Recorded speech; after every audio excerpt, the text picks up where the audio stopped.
Hey there, tribe. Welcome to this beautiful scenery here in Las Vegas, Nevada, where we're having the very first Polar Tensor live get-together, and I have the great privilege and honor of bringing you someone that we met on Zoom virtually, live in person, to have a sit-down conversation about the future of an opportunity that could be one of the shining stars in not just our portfolio, but in the industry.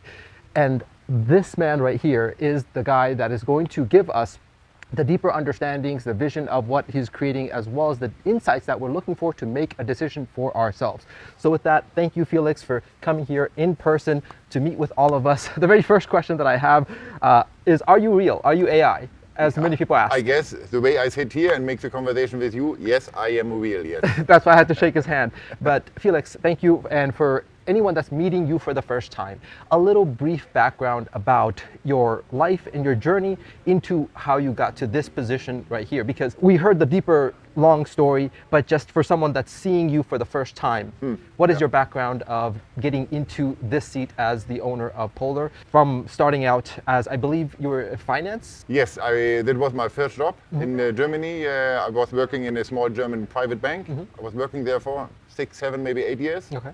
And then I opened my own company in Germany in the consulting area. But then I decided 2001 that I want to see more from the world. And I went 2001 already to Shanghai.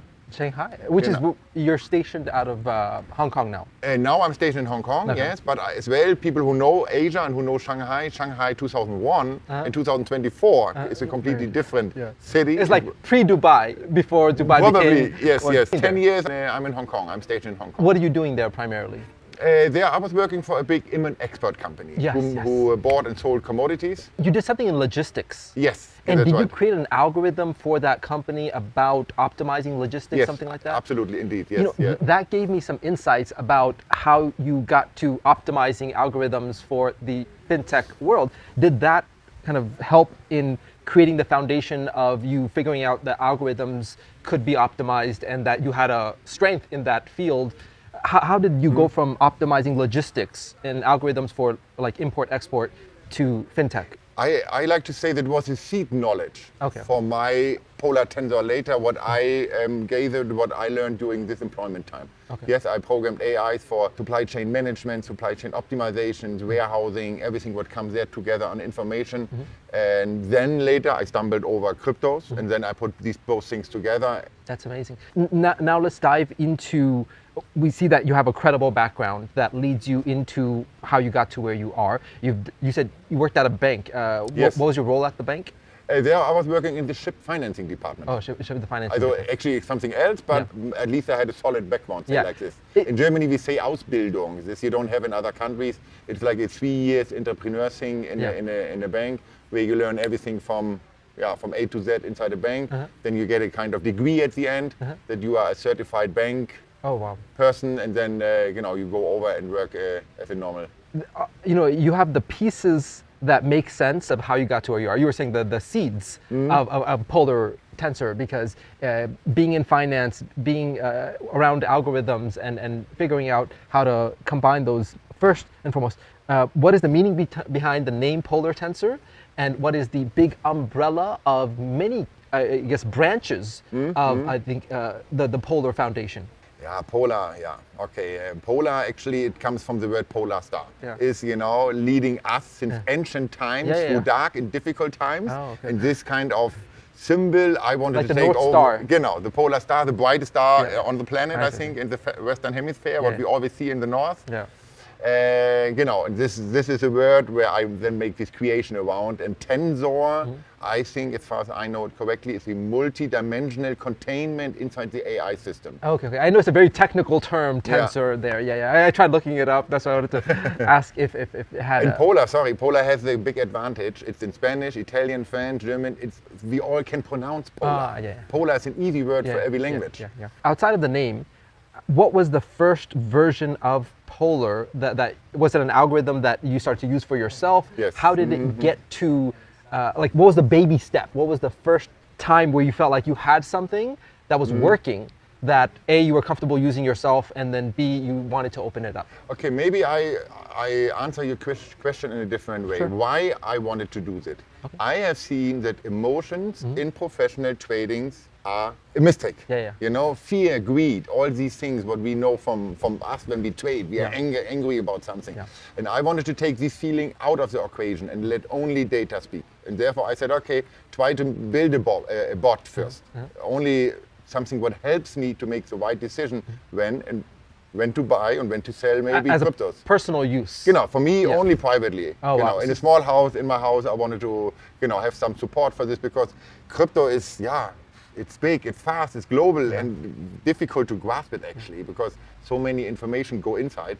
And that is the way this was the starting point. And then I could there not foresee that Polar Tensor will come out later, but over step by step, the little baby started to walk, started to run, and then, sprint. You speak of something that I think all traders have faced, which is emotions getting in the way of a set of rules you set for yourself. That if the Bollinger Bands are like this or whatever EA or whatever the parameters are, that I will only trade within these parameters. And even then, when you see yourself in a loss, when you see maybe greed kicks in or you're trying to revenge trade or all these things, the rules go out the window and then emotions take over. And so I can understand trying to solve this for yourself to say, only trade within this. I'm going to take myself out of the equation because I'm a human with blood pressure and heart rate and adrenaline and let the algorithm just do its thing. And so how did you develop the first version of the algorithm? And is it a evolving algorithm or I believe it started 4 years ago or something? No, actually, let's say like this, 2018, things get more serious. Oh, wow. So that's already now 8 years ago. I employed people to finalize my first AI system. Which we then implemented with FTX 2020. Of course, we all know the story. November 2022, I opened my laptop, FTX was gone. So you know, option was not in failure. I like to say that. Then I decided that we want to work with Binance together. What was the biggest crypto exchange with the highest liquidity? Then we improved our software again. We put all these little expert agents inside. Before we had a different system. And the expert agent who give a signal to the main AI, buy or don't buy, we implemented then, and then we restarted everything in April 24. April 24. With Binance? 2024, 2 years ago now. Okay, 2 years ago. Okay. Then a year later, I decided, hey, my system once profitable and stable. That was for me important. After a year of testing. And then I said, okay, now I can open it to private investors, institutional buyers, and then everything came later. We have to open the company, apply for the license, registrations.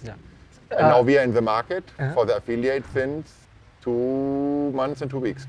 Wow. So not that long actually. We had our kickoff middle of February. That's incredible. And this is the first event here in early May.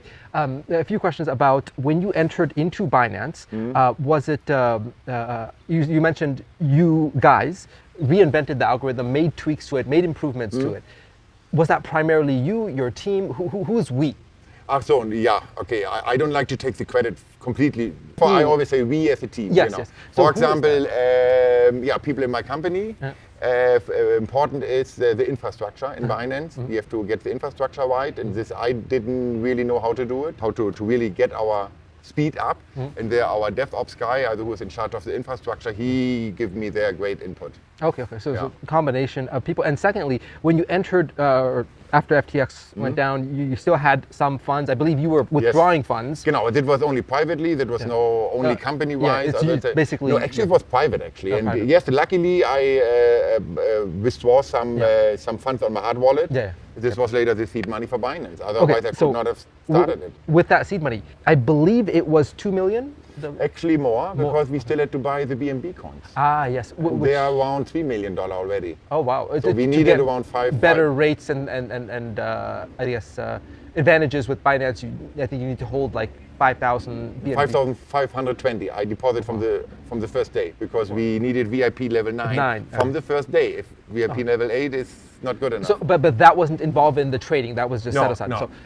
So I believe 2 million was for the trading. Genau. And then in 18 months, I believe you grew that to over 100 million? Yeah, roughly. Is that with the same Polar algorithm that we're getting access to now? Yes. Or a different one? No, it's the same algorithm, yes. May I ask how? Because you're averaging 22 roughly % a month. Yeah. Aggressive compounding, or how did you get from 2 to, does the math work out to that if you just keep letting that grow over 18 months? No, one thing, yes, compounding is a key word. Yeah. We can compound every day on daily basis. Okay.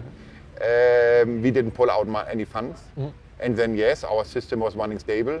We had months for 10%, and we had months with over 30%. So in average, around 20, 21. Any losing months? No.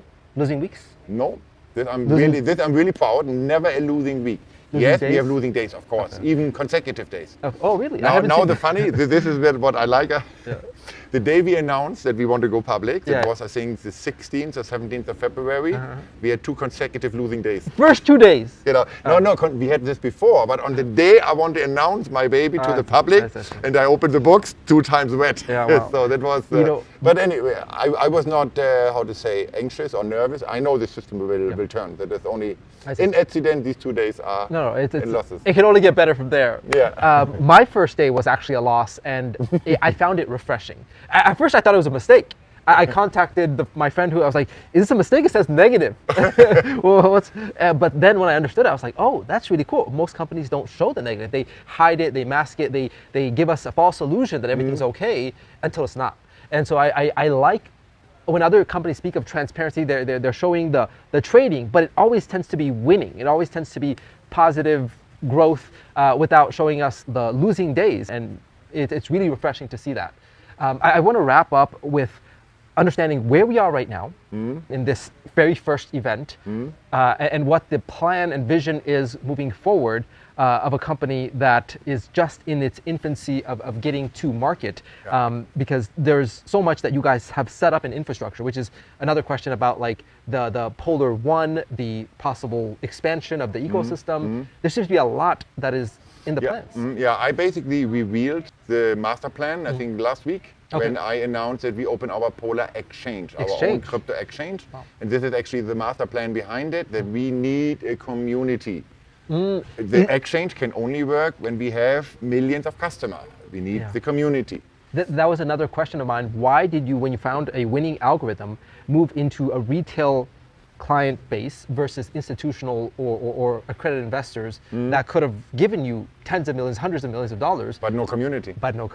Exactly. Yeah. So I guess having the greater vision of opening up an exchange where you don't want just 20 people with $10 million each. I don't want to make it 5 institutions rich. Yeah, exactly. Then I better spread it a little wider and make this over thousands and thousands of households. All right, Felix. And therefore we have our 3 products in the market, or 4, right?